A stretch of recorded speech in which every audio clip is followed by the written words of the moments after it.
Good morning, Michael. Good morning, Coach Robbie. How are you, buddy? Oh man, I am up and at 'em and ready to go today. Yeah, I bet you are. Yeah. You've been up and at 'em since 4. I've been up and at 'em for 4 minutes. No, I think, yeah, we, hey, listen, we try to, like we've said before, we try to cover as many hours in the day as possible, and I tend to take the early shift, and you tend to take the night shift, so it all evens itself out. this is true, man. I'm liking Facebook posts at 1 a.m. like mad. That's right, and I'm taking care of them at 5 a.m. So if you happen to fall in that 1 a.m. to 5 a.m. window, and you're more than likely overseas, hey, tough shit. We do what we can. Hey, I'm going to start doing some auto posts at 2 or 3 in the morning. Good call. I like that. And cover you may not want to, because people can be pretty, if you post and then they comment and they ask a question, you don't get back to them. That's a good point. That's a good point. Yeah, people like to be, communicated with and engaged. So, you got to do what you got to do. Yeah, I guess auto posts on Twitter would be like, what am I doing up still? If I don't respond, they could be looking for a friend. That might be a bad idea. Yeah, we do have a couple, programmers that listen to the site. Maybe we can get like a C26 crushing iron bot created that can an AI or something that can take care of our stuff that we can't handle. But in case you didn't know already, this is the Crushing Iron Triathlon podcast. Today is February 8th, 2018, and we're happy to be here today. We are happy to be here today. And if you do happen to wake up early in the morning and wherever you live in your part of the world, we do have a closed Crushing Iron Facebook group that might be active at that time. You just search Crushing Iron Group on Facebook and send us a little request. We'll let you get in there, and then you can talk all night. All night long, that's right. All night long to your little heart's desires. And as usual, we want to give a huge shout out and thanks to our listeners, our loyal listeners, those of you that take the time out of your day to leave us feedback on iTunes. It's super helpful for us, and then most importantly, it's incredibly helpful for other triathletes or aspiring triathletes to find our podcast and see what you think about them. And so if you can take the time to give us a review, if you can, no matter what it is or what you think about us. I think we're up to like 111 reviews, which is great. I'll read the most recent one from Hodak, I am to be. Yeah. And he or she says, or I guess it could be a bot too. This is a generous serving of triathlon with a side of life lessons and human insight. Coach Robbie takes the lead on most performance-based topics and is very generous with his advice and coaching. You can learn a lot from their personal experiences and their study of the sport. Coach Mike provides quote-unquote color commentary and keeps things, which I loved, and keeps things moving. This podcast will educate, motivate, and inspire you to be a better athlete and maybe a better person. Love that. And to be totally honest, when I read it real quickly, I thought it said a generous serving of triathlon with a side of life lessons and human rights. Instead of human insight. I had to read that. But thanks, Hodak, I am to be, for your most recent review. Much appreciated, and we always like to hear stuff like that. So again, thanks, and then again, thanks to everyone who has also taken the time to go to our Crushing Iron website and check us out and do a podcast pledge, which is whatever little amount or large amount of money you want to donate. It all goes towards keeping the podcast free and 2 days a week and sponsor and ad free. So, which, to be honest with you, I mean, and again, thank you for everyone who's done that. If you want more information, you can go to crushingiron.com, where we have everything there is to know about everything we do, basically, with coaching and training plans and camps. gear, the podcast, blog, swim analysis, one-stop shop, and then obviously a place you can do the podcast pledge. But I guess I didn't really grasp the how so many podcasts do like 5 or 10 minute intros with like sponsors and ads. Allie was telling me we're gearing up for a Disney trip in April. And she's all Disney all the time right now, and so she was listening to some Disney podcasts, and she said she was, and she said she likes to give our podcast because she was like, man, there's some really shitty podcasts out there, which is why I'm so appreciative of your and Mike's, and I was like, yeah, whatever, you're just saying that, yeah.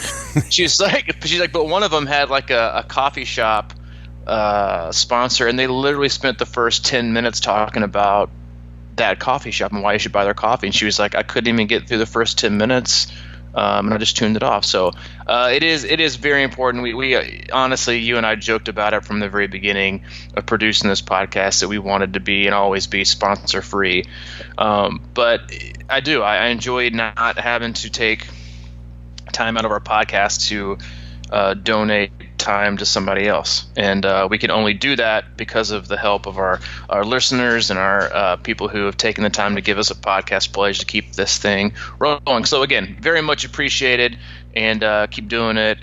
We love you for it. Thank you. And also, of course, our athletes that we're coaching who help tremendously, and it's a great relationship. And we're always ready to, take on new athletes. If you feel like it's a great fit, you can listen to, 135 back podcasts to get a good idea of what you're dealing with, and you can look at a bunch of videos we have on the website and see sort of our philosophy and camp videos and things like that to see what we're all about and what we, how we're going to approach this thing called triathlon. And coaching tab will tell you exactly how much it costs, and this is at crushingiron.com. And dig into that if you want. It'd be awesome. We'd love to have you on board. A lot of good stuff coming up. It is the season. It is. I was going to say this. Can we officially call it the season? Yeah, and that was before I, as usual, opened up a gigantic can of triathlon worms on our Crushing Iron closed group page.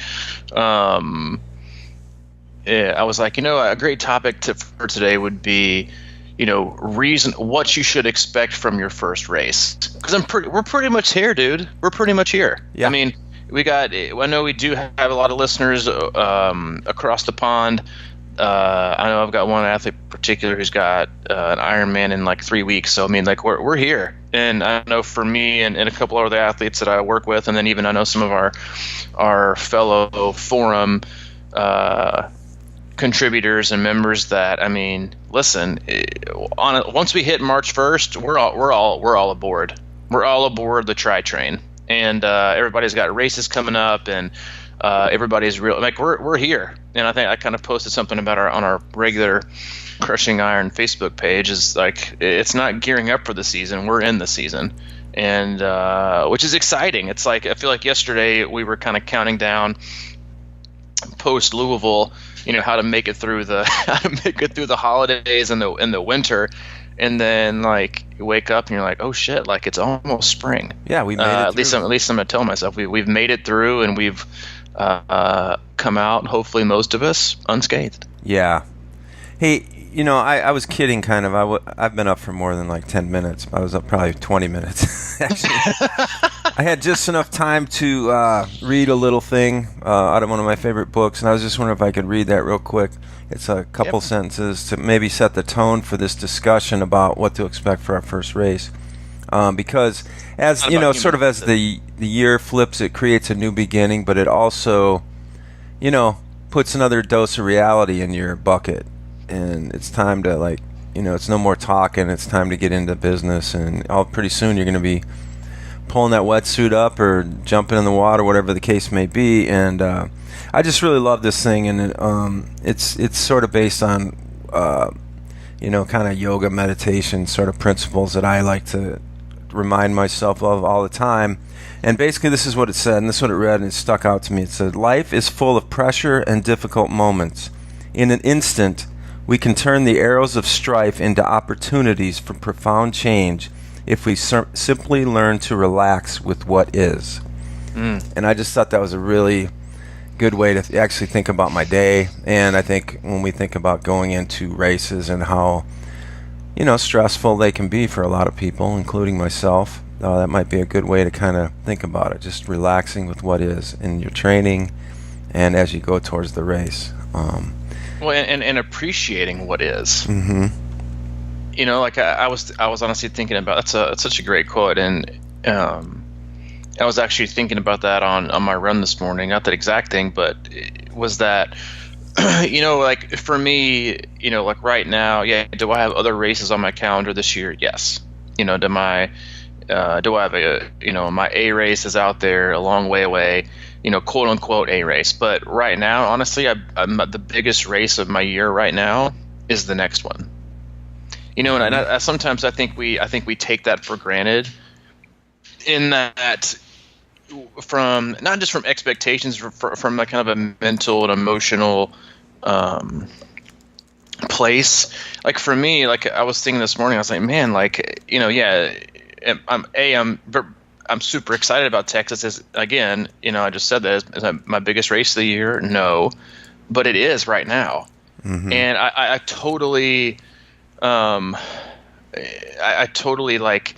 I look back and I'm like, this is one of the most consistent stretches I've ever had. Yes. In training, it's the healthiest I've ever been. Knock on wood. And things at home are great. Like, I could go into this race saying, it's just a C race, and kind of go into it with that mentality. But who the hell knows what the rest of my year is going to be?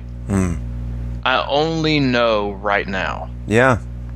And so to kind of shrug that off with the mentality of, yeah, but it's just a C race. I'm not really going to be in the bed. Like, this is it for me right now. Like, it's not what's going to happen in July or August. It's like what's going to happen in April. Like, because honestly, how am I supposed to know what the rest of the year is going to bring? It's going to be super busy. It's going to be super crazy. We got 5 camps. I'm racing. We got athletes racing. It's just going to be full blown. So I don't know how I'm going to handle the stress of the camps and sickness, or how family life is going to be, or if Hayden gets sick, stuff like that. I just can't plan for. But right now, all I know is what is. And that is, I've been consistent. I'm in great shape. I'm getting in better shape each day. I've been consistent. I'm super, super happy just with training in general and where I am and my approach to training and how much I'm enjoying it. And I'm healthy. And so for all I know, this is it. And I think a lot of us go into these early season races with that, but I've got the rest of the year. How the hell do you even know that? Yeah. You could have injury, you could have, take you and I, for example, where we're sitting right now and doing what we're doing. Like, if you'd have told me last year at this time, when I was living in Kansas, doing a full-time job and training for Leadville, if I was going to end up doing, trying to do Ironman Louisville or even racing, I've been like, yeah, you're nuts. Yeah. Next thing you know, a few months later, I packed up the whole family, and building a house, started triathlon training again, changed new job. I'm like, what? Wait, what the hell? And so it's like the thing you got to do is love what you're doing now and take advantage of it, because you don't. It's not that, like, you never, what happened, like the next day thing and like some, severe aspect, but man, like, you just never know. And that's why I think like this time of year can be so invigorating and so motivating, because if it's going great, man, yeah, do you want to keep it going? Yeah.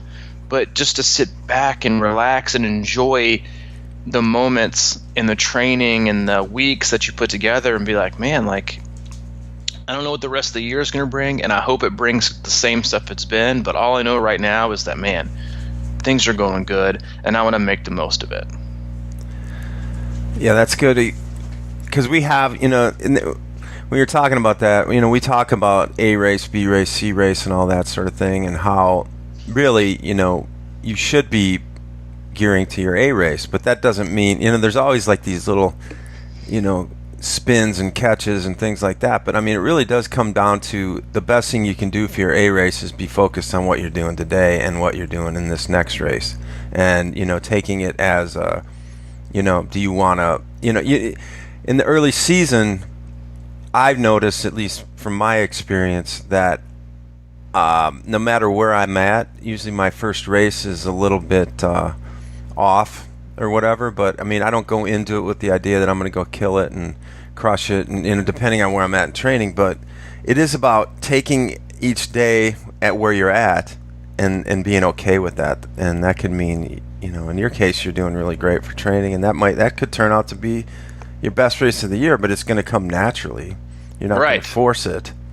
And I mean, it's like with this podcast, like you said, we went into this thing with no clue. We were trying to do it 2 days a week, and we've kept that up. And really, I think what happens is that every podcast is the most important podcast. We don't sit here and go, 3 weeks from now or a year from now, we're going to be doing this or that. We just try and do the best we can with today, and that sort of takes care of itself in that regard. And I just think it's the good way. It's not so easy because we always have this chatter in our brains, and we're always reading slow twitch or trying to read. It's always something else out there. But I think that there's ways to calm down your mind and just be in the moment. And I like to think about it all the time because I have such a hard time with it. But a lot of times for me, it can be simply, for us, I think this podcast is really therapeutic in a sense that we get to talk our thoughts out.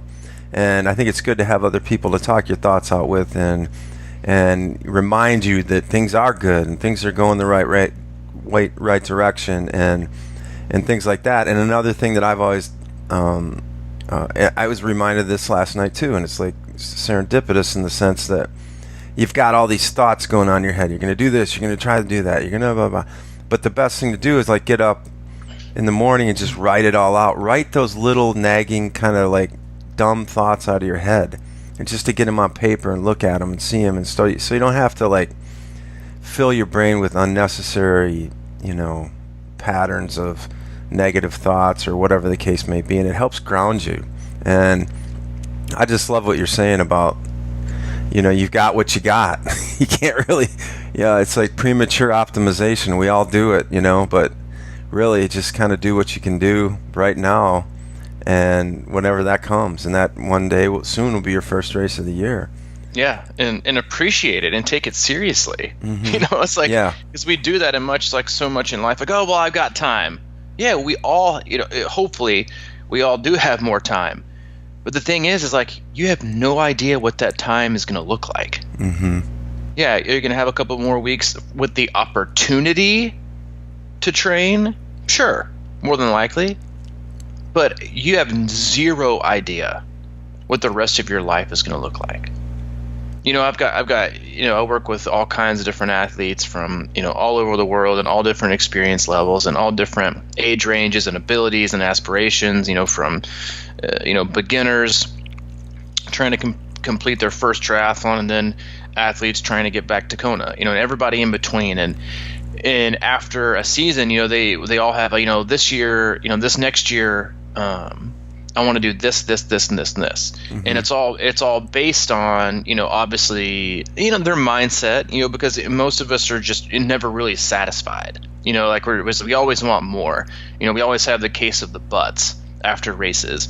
I went pretty good and went this and this, but, I could have done this, and this. Everybody does. Everybody has the case of the butt. So, but, and they we do it all. We make these assumptions basically that in our own little like prisoner of the moment time capsule of like, okay, I'm gonna everything I want next year, I want them because right now I have, my personal relationships are great, my work status is unbelievable, my home life is great, I'm super healthy, I'm super motivated, and then you wake up a few weeks later and you're like, oh shit.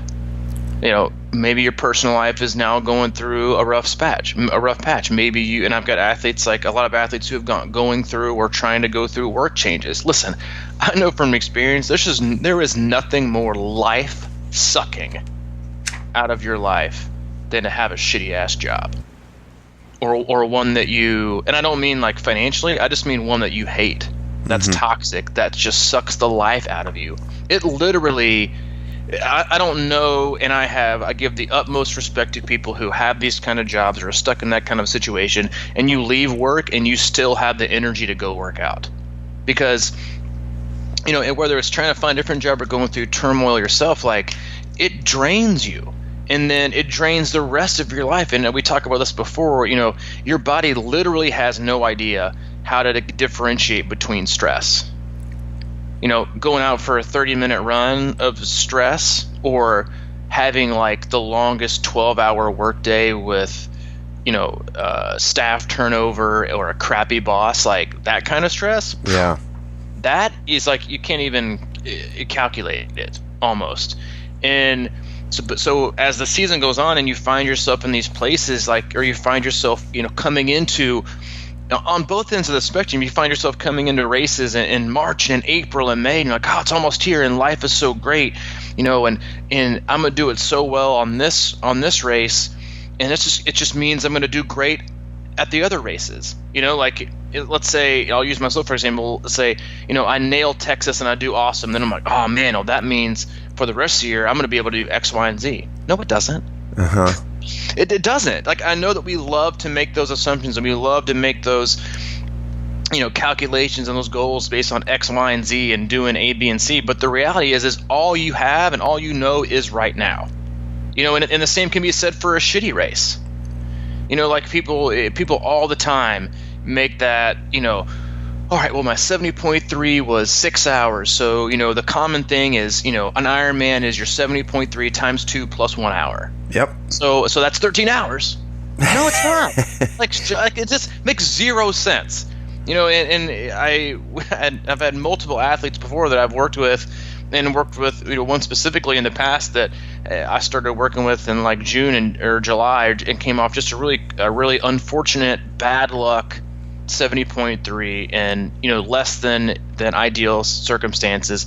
And by using that calculation, this person would have been a 15-hour Ironman. And this person was told, oh, well, then, you know, you're going to be more than likely you're going to be a 15-ish hour, you know, Ironman. And, you know, a few months later, this athlete went just over 12. You know, but we get in. So being a prisoner of the moment isn't always negative. It's also positive, and then vice versa. But the thing is like we always you can never appreciate enough where you are right now, and really how great it is right now. You know, or you can't get trapped in it being so terrible right now. You know, like, oh, well, I'm like people who are planning to basically go pro by the end of the year because right now is going so great. And then the other end of the spectrum, you have people thinking, yeah, maybe it's just not my year. Yeah, no kidding, right? Dude, it's February. Yeah. You know, it's like, I get it. Like, I get it's frustrating, and I've been there before, but like, it's February, you know, and it's about appreciating where you are, doing the best you can, recognizing with these expectations that we have. Like, just another example real quick is I had an athlete wake up and is having some like major work turnover that's just super stressful and super long hours. And he was like, and I was like, dude, why did you even expect to have a good workout today? like to even, but we do that. On both ends, we expect to have bad or we expect to have good, and there's these expectations. And like, I'm like, dude, if you'd have told me, like, if you'd have given me like the play-by-play how your day went, I would have just said, listen, dude, I either just like take the day off or accept that your workout is going to be subpar because you're so stressed and you're so burnt out. Asking this much of your body is just not fair. But it takes these, like, we lose these mental battles on a day-to-day basis, or we win these battles, so we act like I guess that's it. We either win or we lose these daily battles, and we just assume we're going to win or lose the war, you know, in terms of the big picture. And that's just never the case, you know. And like you said, it's like, it really is just about I know we harp on it all the time, and I know that some people probably think it's boring, but it is. It's like do the best you, and I don't care. I mean, it's just the truth. It's just like you do the best you can today, and then you wake up tomorrow and you do it again. And then if you have a great day, appreciate it, and appreciate it, and know that it could have gone either way, and be thankful for that, and let it soak in. And then wake up the next day and do it all over again. If you happen to have a crappy day or a crappy race, like, learn from it, appreciate the good things, recognize that things may or may not have gone the way they were supposed to, and then plan to just keep trying to do better, because you literally have no idea what life is going to give you. Zero. And you can't take any for granted, and you just can't. You can't appreciate each day and what it gives you enough moving on to each and every other day that follows. Mm-hmm. Yeah, I mean, that's a constant. I struggle with that kind of thing all the time. I've got a good friend who's a coach. He's a high school coach. He coaches every sport. He drives like an hour and a half one way every day to go coach. And I mean, this isn't like a big city either. He wouldn't have to do that, but he found a group of kids in a high school that he really likes, and this dude is more content than and I think a lot of times that's what we talk about is contentment in life, contentment in the moment, and everything like that. And I'll talk to him, every couple of weeks, and he just got, and he'll call me on his drive home after practice or whatever every night, and I'll be like, how you? He goes, well, he's kind of got that Belichick thing that we talked about. I just want to have good practice, and he'll always want to talk about practice and the little things they did that night that I think he thinks are going to translate into a game or whatever. Just like you said, it sounds like super boring, but he's found a way to make it incredibly interesting in his mind, and he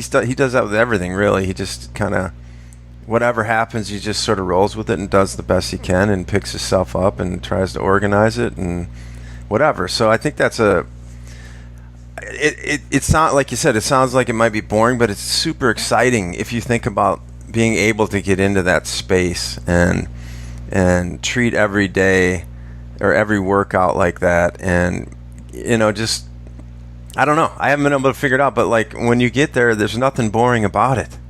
You know what I mean? It's like really kind of satisfying. And I think that's maybe the answer, is like, we look for these highs all the time in life. I mean, I think just that's the nature of a lot of us, and kind of always looking for that next spike of adrenaline or whatever the case may be. But there's nothing more gratifying than being satisfied in after a solid workout that may not, mean a whole lot of anything, but it is what it is, and you've accomplished it. And then if you can keep doing that day after day, that just leads to a mindset that's almost like invincible. Well, and you have to, it's from like the mindset standpoint, it goes back to that appreciation part. Mm-hmm. And like, I drive this home with so many athletes when they're sick and they're like, God, it's like the worst thing in the world. I'm like, I can't believe I'm laid up. I'm like, well, you know what? Rest up. The good thing is you're not stuck with this for the rest of your life. And then B, appreciate all the other days you get when you're healthy. And don't be so hard on yourself. Yeah. Like, it's because we do that so often, like, oh, but. I'm coming off some training and like I'm just not very happy today. I'm like, dude, A, nobody gives a shit. B, just be grateful that like you were able to wake up with like limited stressors and inconveniences in your life, and you can actually make time to do this. Or that you've chosen to make time to do this over, hitting the bar, the fast food joint, or surrounding yourself with crappy people after work or before work, and like you chose to go do something for yourself. So why are you like backdoor, degrading your accomplishment? Like, what, that doesn't do any good, and so many athletes in the sport in general are just like, they have a hard time with confidence, and I think there's a very, very huge jump from being confident and arrogant. But there are so many athletes that like things are never good enough. or they always question if they're good enough, or if I can't do this, and it's like, what do you think? Am I doing good? I'm like, yeah, like, what do you mean? Are you doing good enough? Yeah. Like honestly, that is never an answer I'm going to be able to give an athlete as a coach. Am I doing good enough? What do you mean? Are you doing good enough? Like, are you doing your best? Do you feel like you're giving your best? Yes. Well, then, yeah. Like, right. It's and if you have to miss workouts because of X, Y, and Z, who the hell am I to say, yeah, you're just not doing good enough? like who says that? But we tell ourselves these stories all the time. Whether it's too good of a story, and we make ourselves to be, the hero of the story, or we do these really great things that in the like I have athletes all the time that I look at with what they're able to produce and what they're able to accomplish in training and think, dude, if I had that life, I don't know how I'd be able to accomplish half of what this person does. And yet they're still self-critical. And I'm like, I don't even know how you do it. It blows my mind some of the like the life circumstances and jobs and home situations some of my athletes have, and they're still, they just don't miss. Yeah. And then they're still like, so how do you think I'm doing? I'm like, dude, or ma'am, you are just crushing life right now. Exactly. From my end, of the spectrum. But we're rarely ever in that place of, because I think that's where appreciation is. It's that medium between arrogance and lack of confidence. Because there's no real appreciation on either end. It's either ego with your confidence, or you don't appreciate the value and the severity of what you're able to do on a day-to-day basis, which basically just honestly amazes the hell out of most people. And you probably don't even know it.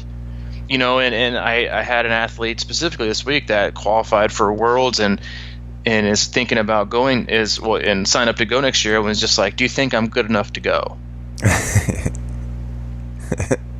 Yeah, I can just imagine what your answer was there. Well, first of all, it's like, A, why the hell are you asking me that? Yeah. But B, but you have, I won't share the whole conversation, but over the course of the conversation, I said, and with a lot of, and me too, like for such a very, very, very long time, I lacked, a lot of true confidence in myself, and she was kind of expressing the same thing as far as, a lack of confidence. I said, I think for a long time you can use that. I've always had a lack of confidence, but up to a point. Once you've accomplished so many things in the face of adversity, and with obstacles and things you've been able to accomplish, like this athlete has, blows me away. Yeah. That it no longer becomes, I've just always lacked confidence. It's you're just choosing not to have any. Because what this athlete does on a day-to-day basis, on a week-to-week basis with this person's job and family and what she's able to accomplish in training literally blows my mind.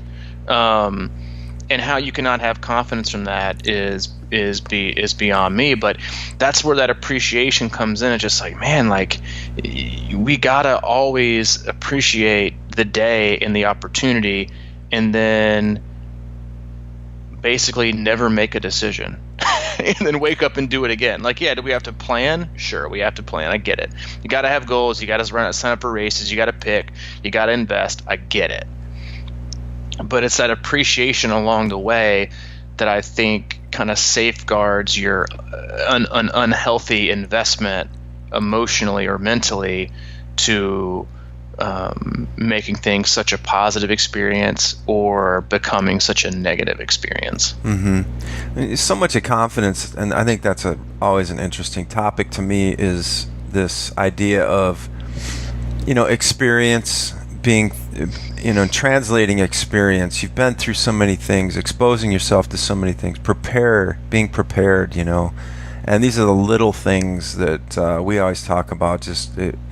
You prepare yourself in training or you prepare yourself at work or whatever for certain situations, and that is what leads to confidence. And whether or not you've been through that particular situation or not, you have the confidence that you'll be able to figure it out in the moment, or you'll be able to sort of summon the energy in that moment, or the creative solution.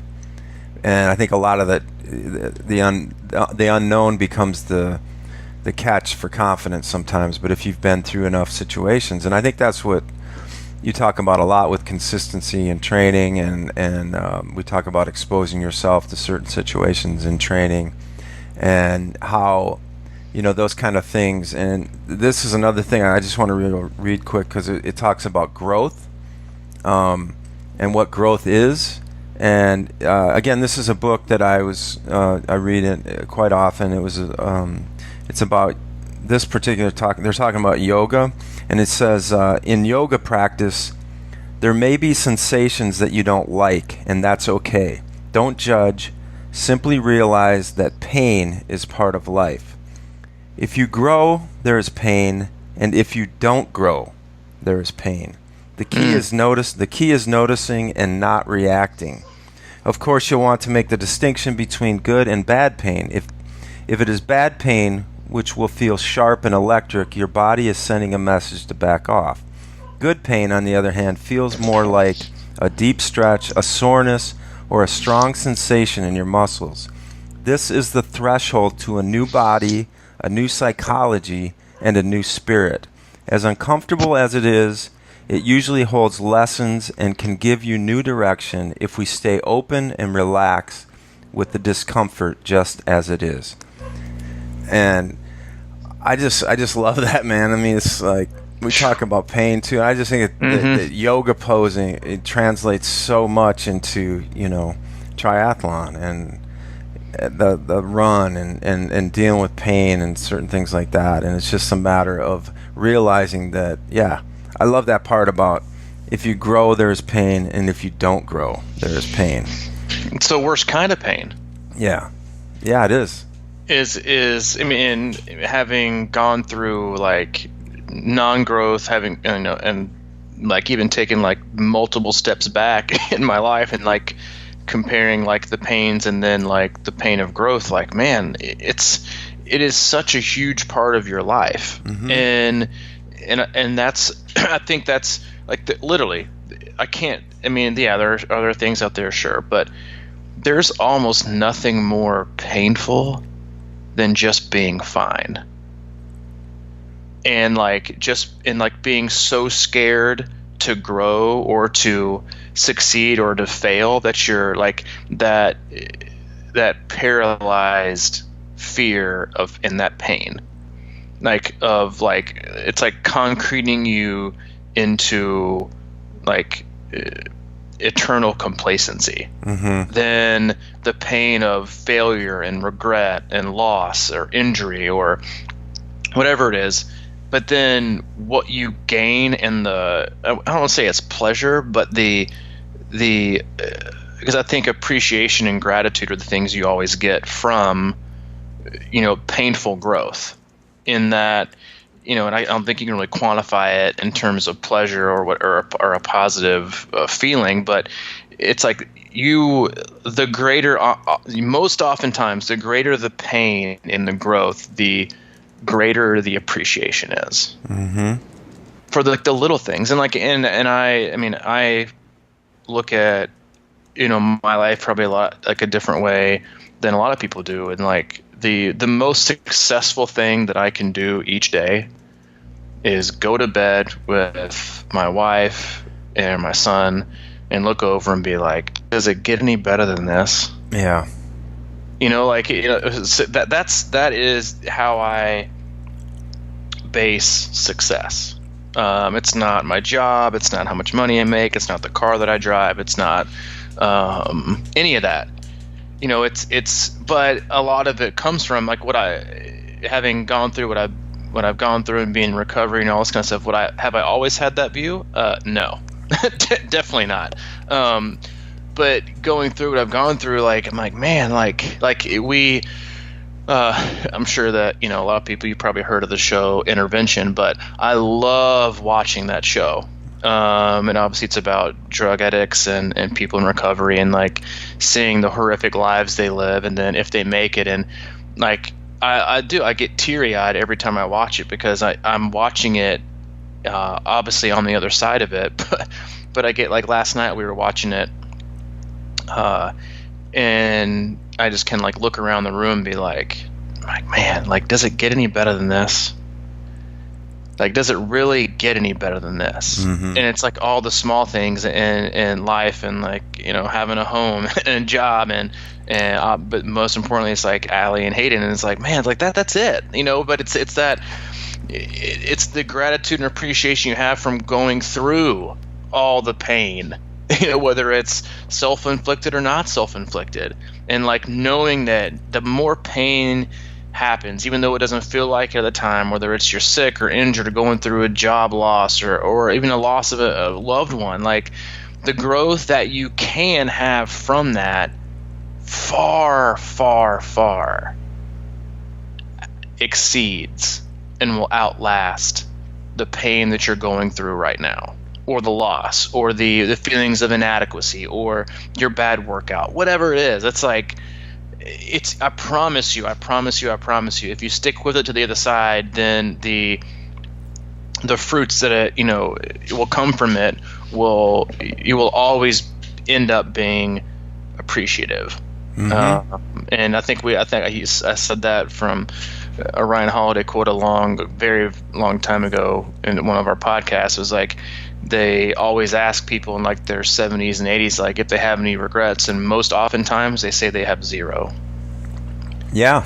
Because even though they've made loads of mistakes, they look back and they've had time to learn and grow from them, so they saw that as part of life, and they wouldn't be where they were without them, so they don't regret it.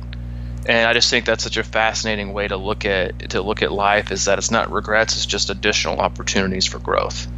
But you can't have that opportunity if you don't appreciate every moment, every day, and everything that you have in life when you wake up and when you go to bed, instead of this. Because I think oftentimes, and this goes with training too, is we fluctuate, again, nowhere in the middle. We fluctuate between entitlement and woe is me. You know, oh, but I can't. Oh, but I've got. I'm like, okay, well, you can. Maybe not today, but you definitely can. But everything I should be able to. I've earned this. I'm owed this. I should. And like, there's never really kind of that in between of, like you said, it just is. Mm-hmm. And it can either be good or bad, but it's accepting. That realization that I think makes a difference in being able to approach each and every subsequent day as an opportunity rather than a predetermined debacle or a entitled, grand success. Man, yeah. When you said that about Allie and Hayden, and you look around and say, man, can it get any better than this? You ask that question. I was just thinking about, in relation to what that could mean in triathlon, for example, and with all the pain and the growth and the suffering that we go through to get to that race moment. And I've been around so many race starts as either a participant or a spectator, and I so often see like the nerves and the anxiety and the stress of it all. And I just got to thinking, was like, can you say that you line up at your races and look around and say, man, it doesn't get any better than this in triathlon. I mean, what a feeling. I've had that feeling. Sometimes I don't have it, but sometimes I've had it. I think back to my first Ironman at Wisconsin, and I felt that morning. I slept about 3 hours. I was like, completely stressed about the whole thing. But what a feeling! It was man. It was, and I've had that in subsequent Ironman too, but not all of them necessarily. But to be able to get to your race, your first, we're talking about the first race of the year, and get there and go, man, does it get any better than this in triathlon? Seriously. Or even in life, but in life, what a feeling it is to have that feeling when you're sitting there an hour out from jumping in the water. It's just so. I think I've only had it really, truly. I've only had it once, and I hope to have more. That would be when you and I sat on the steps at Louisville. The last year it was Louisville 1.0, the real Ironman Louisville in August. And it was like, and you and I were sitting on the steps, sitting and listening to the national anthem, and I had only been sober for like not even a year. And I was just like looking back, man, like, does it get any better than this? I mean, it did, and it does, but at the moment it was like nothing else added up to like being able to look around and be like, man, like just being so appreciative that I think when you get in that moment, like honestly, nothing can really go wrong. And I know that may not make sense, but makes perfect sense. Honestly, nothing could go wrong for me that day. It was like insanely hot that day. I think it was like what, in like the hundreds. Yeah. It was that last year, and it was like, but and I had no time goal because I was so I remember smiling on the bike like the first 30 miles, and I was like, man, like I'm, like this is gonna happen, like no matter what. And so it's like it was like I think when you're so grateful and you're so appreciative, bad things may happen, but you're basically like so appreciative that your body just like refuses to accept them as like anything negative. It's like, because you've got like so much positive energy, it's like this like weird positive energy force field. It's just like negative nope, negative nope, negative nope, negativity no thanks, because you just have your mind and your body is in this place of like utter appreciation, and the value you get from that isn't equated to like a time at the end of the race. Yeah. I felt that way on my run this morning. I'm out at 7:00 running, and I get to run by the dam and by the lake, and I'm headed back on my run, and just going out and just a nice chill run with no fancy bells and whistles. And I look back and I'm thinking, like, does it really get any better than this? 7 a.m. It's cold. I get to run. The sun's coming up over the lake.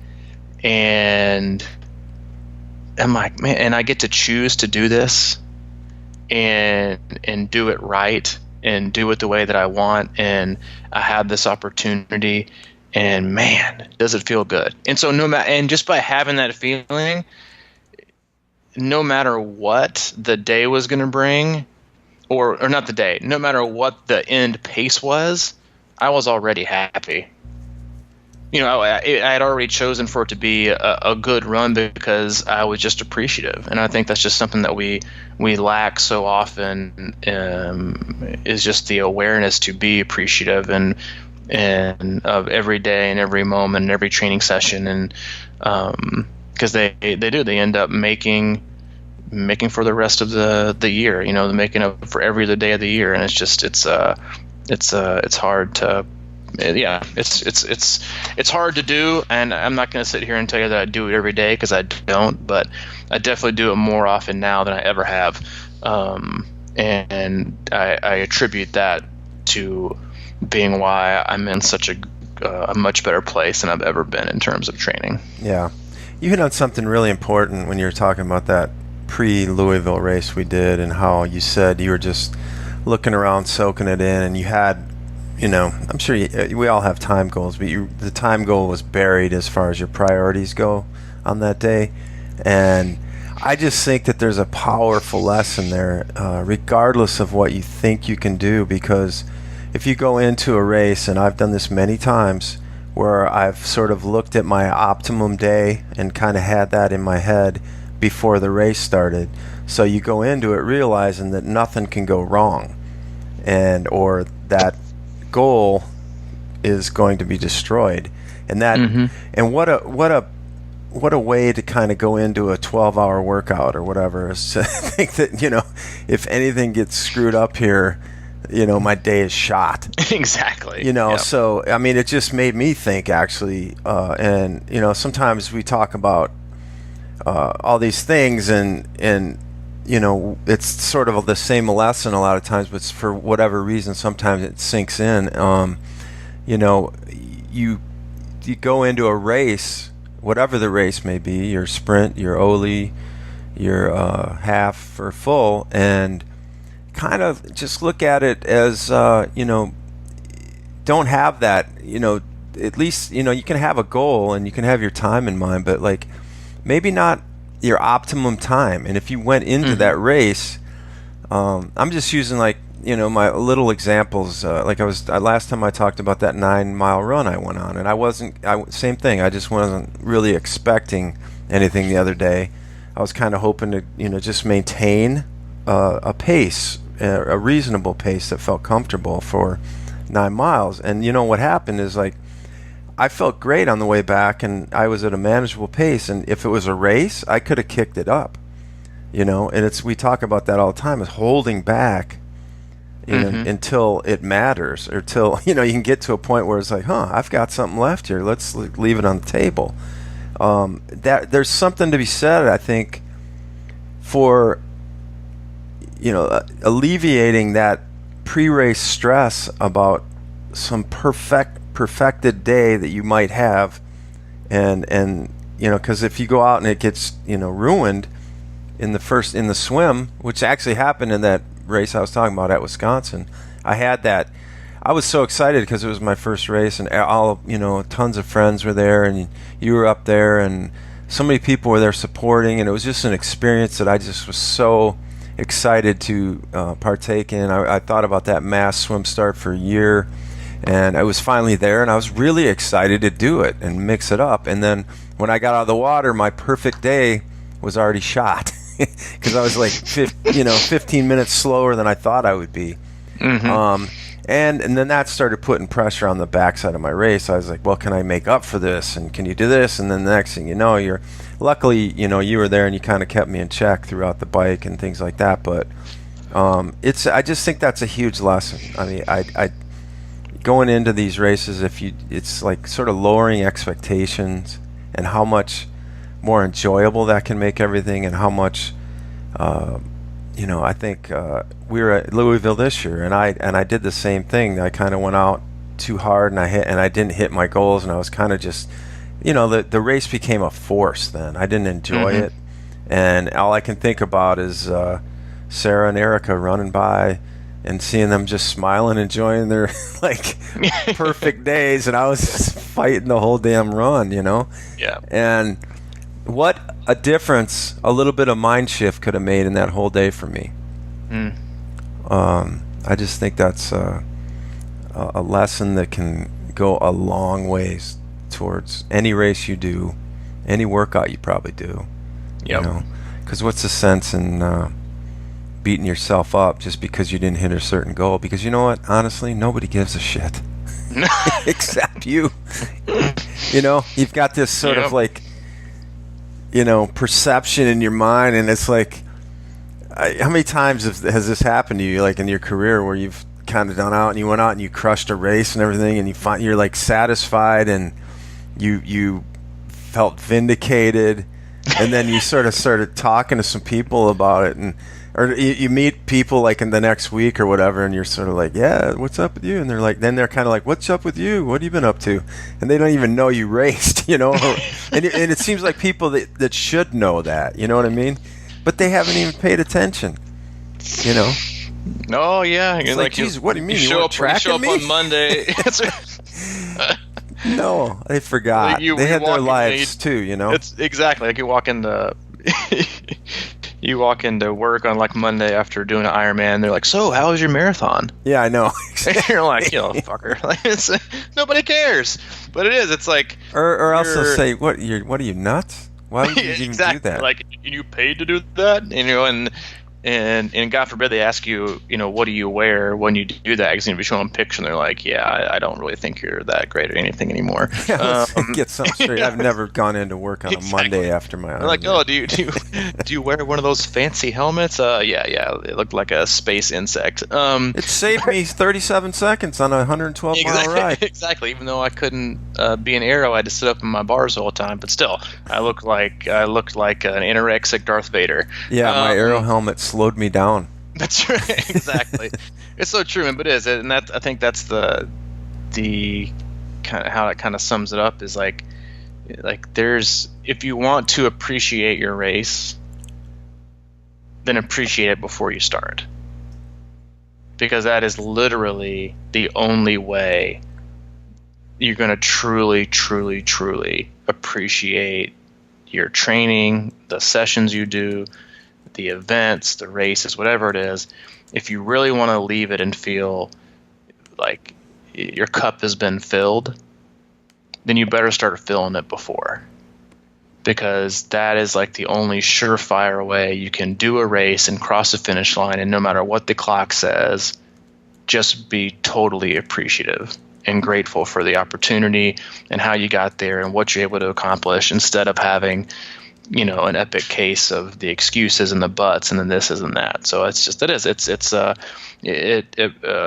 success in racing, since 99.9% of us don't do this for a living and we're not professional, success for us is always going to be there, and the opportunity is going to be there before the gun even goes off.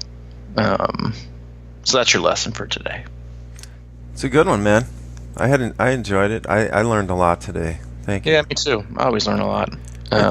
This is like our public confessional.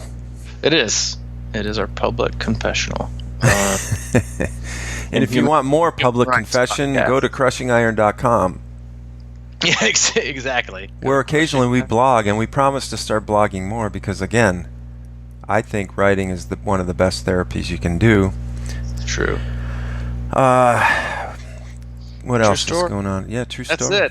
That's it. That's it. Yeah, and we will. I'll take a screenshot because I did toss out We'll do our next podcast. We'll do a forum energized led podcast, and we'll answer some of the questions that people put up today. For us to cover. We'll cover some of those in the next one. We didn't get those to them today because, frankly, we just got in a groove and we kept on going. Yeah. So that's kind of how training goes. So no apologies. We'll get to them next time we can on our next podcast, and I'll take a screenshot of this and we'll knock it out next time. But that is it. And again, and thanks for listening. Hope everybody has a great weekend. And again, if you have any questions about camps or swim analysis, we do have triathlon and swim camps this coming year with some slots available. Or if any questions about coaching or training plans, you can always reach out personally at c26coach@gmail.com. And for all things Crushing Iron, you can go to crushingiron.com. Yes, you can. And there will be check us out on YouTube, Crushing Iron on YouTube. We're going to be trickling out swim videos, more and more swim videos about coaches. We did a whole series of how to not suck at swimming, and we're making them. We have podcast series. There's 4 podcasts in our back catalog about swimming that are excellent, that are some of our most listened to podcasts, and they're out there, but now we're starting to translate that into a video format. And they will be found on our Crushing Iron YouTube page. And there's a couple out there now. We'll be putting them out slowly but surely. And soon there will be a solid catalog, solid library of swim information that can help you, crush any swim you decide to tackle. Yeah, just not suck. Just not suck. Yeah, so they're out there. We'll do a slow drip. Something like once a week or so. And thanks again for everybody who's left feedback on that. We've already had actually quite a few Facebook messages and emails from athletes that have applied what they've learned in these videos, and like honestly, they have said they've gotten faster the next time they got in the pool. So that's what we're aiming to do. Every little bit helps, and honestly, with swimming, and so much of what we talk about and what I talk about isn't so much to tell you exactly how it is all the time. It's to basically get rid of all the chaos and simplify it. Because swimming is very simple. So thanks again for viewing those. Check us out on YouTube, subscribe, and thanks again. All right. Thank you. It's been a great morning, and we'll talk to you soon, Coach. See you, dude.